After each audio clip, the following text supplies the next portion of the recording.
règlement de compte la ma Modou Lo. mu nekkee règlement de compte. bu demee bay doxee beeke dinaa ko fekk si nangu beeke mu daanu mu joxaat ko beeke bi ne ko let's go. def ndànk rek bu mu yàqamte rek affaire yi moom saa yi seen doo samaan jarul buuxante ko am.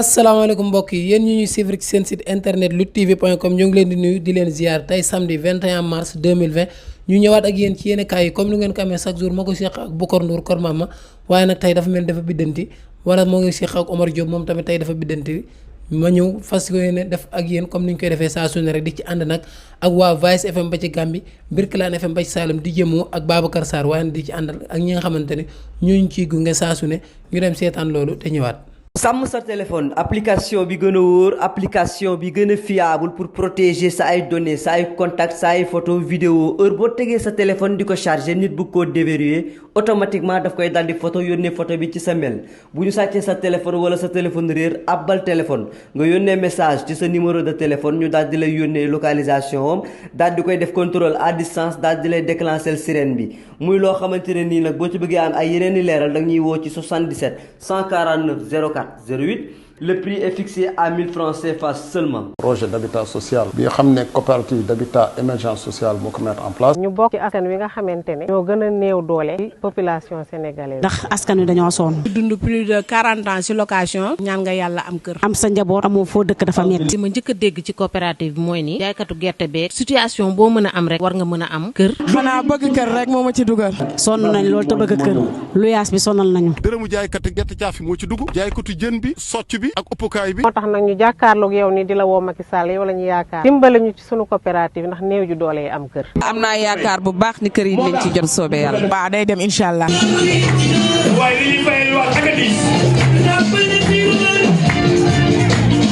ayca noonu la demee leer na nañu ni Banjul ak ci sondelam ñu ñëw ci journalu sunu lambu ak journalu li nga xamante ne mooy La Tribune waaye nag ak benn article boo nga xamante ne moo ngi ci luttetv.com ci site web bi ci xalima Papa Ndiaye article mu mel ni tey danañu commencé ak journalu sunu lamb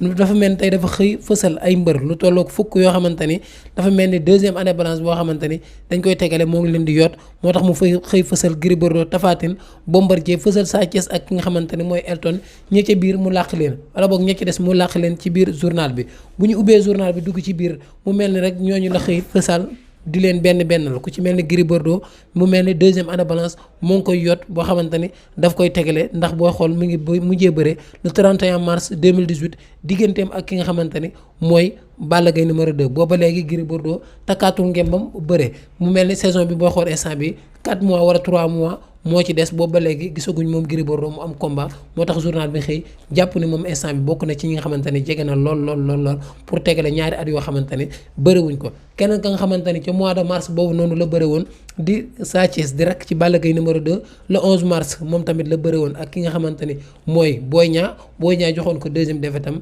boobu ak léegi nag moom Sa Thiès gisuñu ko mu am combat bëre pour rectifier wu waaye nag génnaat gis nañ journal bi de moom tamit mu xëy fësal ko moom Sa Thiès di wax digganteem ak Garga Mbossé promoteur moo ngi ci ak lu mën a xew rek nañu continuer waxtaan bi ci digganteem ak Garga Mbossé wala digganteem ak Yékini Junior ndax booy xool Yékini Junior tamit bokk na ci ñu bëri nga xamante ni gëj nañ leen a gis boobu ba léegi moom tamit 1er janvier 2018 lañ ko gëjoon a gis moom tamit yaakaar na moom ak Sa Thiès war naa mën a nekk waaye Garga Mbossé tamit ak Sa Thiès combat bu war a mën a nekk la keneen ko nga xamante ni moom tamit boobu lañ ko gëj a gis le 1er janvier 2018 boobu noonu di Tapha Tine le géant du Bawol moom tamit boobu ba léegi gisaatuñ ko boo journal bi boole na ko ci ñi nga xamante ni instant bi année balance moo ngi leen di yoot booy xool nag Tapha Tine instant bi ren waroon naa bokk ci mbër yi nga xamante ni ñoo njëkk am combat ndax booy xool presque combat am taxawoon na ba mu des ay waxtu yu néew combat boobu yàqu di digganteem ak Ama Baldé moom tamit ñu gëj ko gis depuis combat am ak Yékini Junior boobu ak léegi amatul combat waaye nag Tapha Tine yaakaar naa ne ñëpp tey ay adversaire am lañ tépp koo xamante ne tey ci làmb nga nekk muy Gris Bordeaux muy Bombardier comme ni ñu koy waxee saa su ne rek muy Balla Gaye numéro 2 muy Boy Niang muy ki nga xamante ne mooy Lac de Guiers numéro 2 muy keneen ak keneen Eumeu Sène yooyu yëpp ay combat jànq la combat la yoo xamante ni war naa mën a nekk ci diggante Tapha Tine ak ñooñu. keneen koo xamante ni journal bi jàpp na ni boobu ba léegi moom tamit bëriwaatul di ki nga xamante ni mooy Bombardier depuis bi mu perte couronne roi des arènes bi di le 28 juillet 2018 digganteem ak Eumeu Sène boobu ak léegi gis ñu ko mu takk ngembam bëre ci bëre dóor bi nga xamante ni moom la ñu xam waaye nag gis nañ ko muy def ci MMA ba waaye bëre bi nga xamante ni daal moo lëmbi réew mi boobu ak léegi gisuñu ko ci moom tamit bokk na ci li koy yoot keneen koo xamante ni moom tamit mi ngi koy yoot muy Elton ñu gëj koo gis depuis combat am ak Reug Reug mu amoon ci jour combat Balla Gaye numéro 2 ak Gris Bordeaux ñoom ñu bëre woon spécial ba mu jële woon ci défaite boobaak léegi nag moom tamit bëriwul combat am ak Gris 2 ñoo ngi ko doon wax boobaak léegi mu jëwul a sotti mais pourquoi pas digganteem ak Nees ndax yaakaar naa ne bëre woon nañu Nees am ndam ci kawam yaakaar naa ne foofu am na fa revanche boo xamante ni war na koo mën a jëli pourquoi pas digganteem ak ki nga xamante ne mooy Forza war naa mën a nekk ndax yàgg nañoo dëkkwante waaye nag daanoon nag ki nga xamante ne mooy Tyson 2 moom Elton pourquoi pas mu may ko revanche mu mel ni yooyu yëpp ay combat la yu baax yu jaadu pour ki nga xamante ni mooy Elton keneen koo xamante ni mooy 6e personne bi nga xamante ni journal bi jàpp na ko muy Forza moom tamit gëj nañ koo gis depuis combat am ak ki nga xamante ni moom mooy Abdou Diouf mu amoon le 24 février 2018 amoo woon fële ca Diourbel Pape Thialis ak waa Leewtoo tëggoon ko boobaak léegi gisuñu Forza moom tamit am na ay adversaires yoo xamante ni ñoo ngi koy tudd di leen tudd pourquoi pas Forza Malick Niang boobu ba léegi ñoo ngi koy wax war naa mën a nekk Tyson 2 ak Forza du ñu bëre waaye bu ñu doon bëre combat bu jaadoo jaadu la bu war a mën a nekk la Modou Anta Forza combat la Reug Reug Forza combat la ak yeneen combat yoo xamante ni yu war a mën a nekk la ba ci ama neex ñoom ñëpp ay adversaire u Forza lañu guy gi moo borom États-Unis moom tamit boole nañ ko ci ñu gëj koo gis depuis son combat contre Siteu mu amoon le 29 avril 2018 boobaak léegi moom tamit bokk na ci mbër yi nga xamante ne ñu ngi leen di wër waaye gisaguñu leen moom tamit deuxième année balance moo ngi koy yot na instant bii may wax ak yow moo ngi États-Unis di yokk cere dolli ñeex comme ni ko wax rek ni ko olof di wax rek daas fanaan nan ndax rendi day bette keneen koo xamante ne journal bi wax na ko muy ama neex moom tamit gëj nañ koo gis torop depuis combat ak Boy Bawal moom tamit mu amul le 1er janvier 2018 Modou Anta ñu gëj koo gis depuis combat ak Baye Mandione moom tamit mu amoon le 1er janvier mu amoon le 10 février 2018 fële ci Thiès yaakaar naa ne moom tamit boobu lañ ko gis 10 février yaakaar naa 10 février ñëwaat na fi 2020 mu toog 2 ans yoo xamante ni bëriwu ko waaye nag saison bi ba léegi mu ngi lang mën na am chance su bëre ndax digganteem ak Diène Kaïré boobaak léegi gars yi ñoo ngi koy wax mu mel ni journal bi tey dafa xëy tànn ñii rek ci xalim ak Assane Waalo Guèye borom sant bu naqari boobu noonu waaye nag bari na sax ay mbër yoo xamante ni depuis boobu gisuñu leen ñu war a mën a war ñu war a mën a retourné waat wane seen bopp ndax ay yaakaaru làmb lay ñii tamit ay yaakaaru làmb lañu woon waaye dafa mel ni yaakaar day bëgg a tas ci ñoom muy waa CNG journal bi tey ñoom la def une bi mu mel ni arbitre bi di Mathieu Mané moom moo xëy di wax ay naqar wala boog di ba léegi rek di wax ay dëggam ki nga xamante ne moo di Alioune Sarr nee na nag moom xeetu nit la koo xamante ni daal njiit la boo xamante ni respecté wul benn xeetu doomu aadama amul kenn koo xamante ni daal Alioune Sarr jox na ko cër moom arbitre bii di Mathieu moom moo xëy di wax ay dëggam ki nga xamante ni mooy Alioune Sarr ba nga xamante ne arbitre yi def nañu seen grève mu xëy sanctionné leen ak waa CNG bi ñoom arbitre yi ci kàddu gu Mathieu nee nañ loolu du tax ñu reculer 1 mètre ñoom daal pare nañ pour intérêt làmb dox ñoom daal instant bi nee nañ ci intérêt làmb la ñuy dox waaye doxuñu ci intérêt CNG wax na ay dëggam tamit ki nga xamante ne mooy Doudou Diagne ko moom nag nee na bu mu nekk avocat di jaabul moom bu fekkee daal dafa bëgg a nekk fii di défendre CNG na ko def waaye moom amul benn influence bu mën a def ci ñoom ba ñu reculer benn mètre ci xeex bi nga xamante ne moom la ñuy xeex keneen koo xamante ne xeex bi arbitre yi de xeex def ci ànd ak ñoom muy Abdou Guèye xam ngeen ko moom tamit moo xëy taal ki nga xamante ne mooy Alioune Sarr di ko wax ay dëggam nee na nag moom yàgg naa daw yuuxu fu nekk pour nekk président wu CNG maanaam yàgg naa def lu ne saraxoog lu ne def na ko yalwaan pour nekk président wu CNG moom Abdou Guèye mu wax loolu xëy na loolu nag boobu yàgg na lool fekke wuñu ko waaye Abdou Guèye daal di mag ci Moustapha Guèye bokk nag ci ñi nga xamante ne ñooy tàggat écurie Fass moom xëy na wax ay dëggam nee na tamit leneen loo xamante ni moom lu dangereux la mooy ñu jël CNG def ko affaire u ethnie maanaam def ko affaire u mbokk kii joolaa la nañ wër joolaa yi wala kii looro la nañ wër looro yi jox leen CNG bu ma fa jógee man mi nga xamante ne looro laa ma jël ko jox ko beneen looro nee na daal bis bu ñu duggee ci affaire u xeet ci CNG bi dana yàq lool te loolu lu dangereux la am na leneen loo xamante ne wax na ko nee na am na benn membre CNG boo xamante ne da doon jéem a détourner xaalis ci ab banque waaye instant bi dañ ko war a jàpp tëj ko rajo ko fële ci CNG ba nga xamante ne fa la nekk waaye nag comme waxul tur ba ñun tamit foofu lañ cey yem rek nee na CNG ñoom instant bi dañoo def li nga xamante ne moom lañ bëgg rek ci diggante Alioune Seye 2 ak ñaq jariñu xëy sanctionné leen sans ñu entendre leen maanaam déglu daal ba nga xamante ne waroon nañ leen koo dégluwuñ leen ko ñu xëy sanctionné leen moom Abdou Guèye nee na du dëgg du yoon waaye kii nga xamante ne CNG moom ay daan la teg ci kawam di Alioune Seye journal bi tamit xëy na dékkaat ko micro rek di ko laaj jàmm yaramam nee na mi ngi sant yàlla bu baax a baax a baax instant bi dara métteetu ko lu xureetu ab góom xureetu ko wala boog lu wokkut ab gunóor wokkuwu ko moom Alioune Seye 2 waaye nag nee na bind na lettre di demander grâce ñi nga xamante ni ñoom ñoo di CNG de lutte bi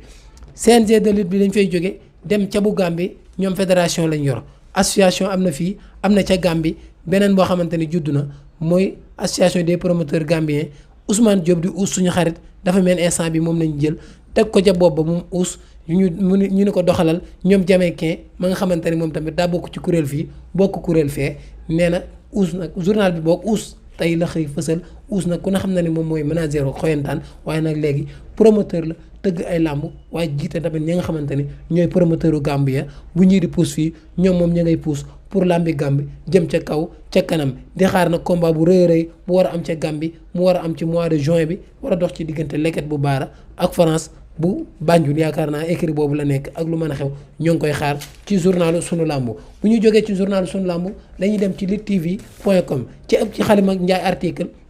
mu ni Luc Nicolaï délibéré bi maanaam gannaaw ba mu defee demande pour ñu may ko liberté provisoire le 1er avril lay xam daal fan la wànnenti di mujjee ak i bëtam ku ko bëgg a gis loolu noonu da ngay def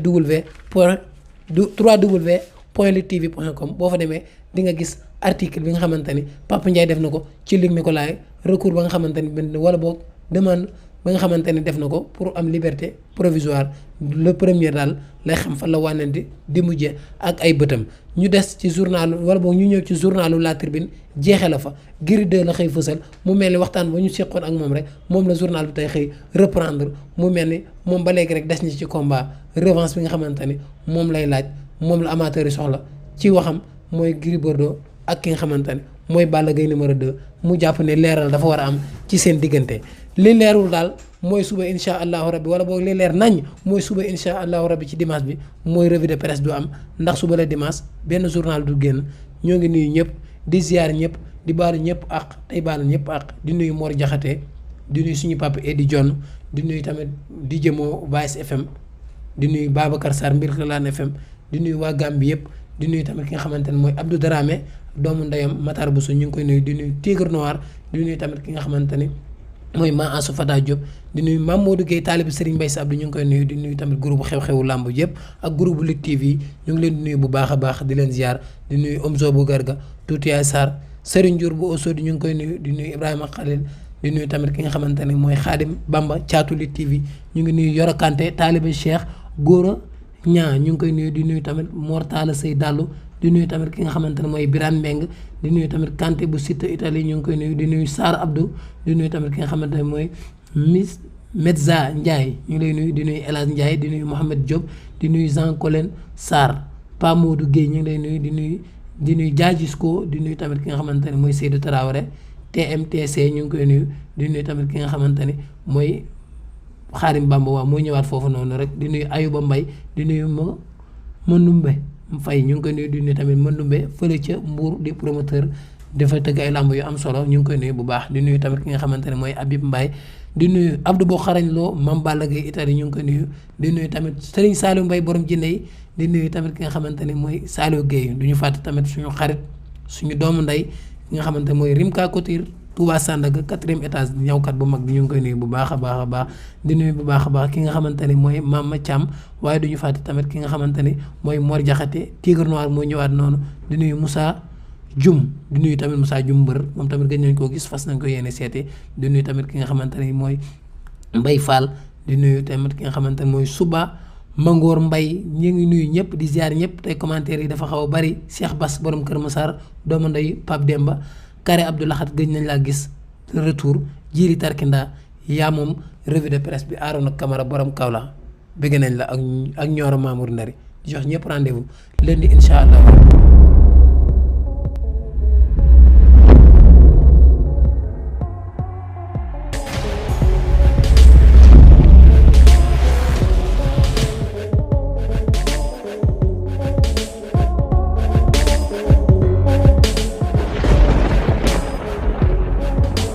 règlement de compte la ma Modou Lo. mu nekkee règlement de compte. bu demee bay doxee beeke dinaa ko fekk si nangu beeke mu daanu mu joxaat ko beeke bi ne ko let's go. def ndànk rek bu mu yàqamte rek affaire yi moom saa yi seen too samaan jarul buuxante ko am.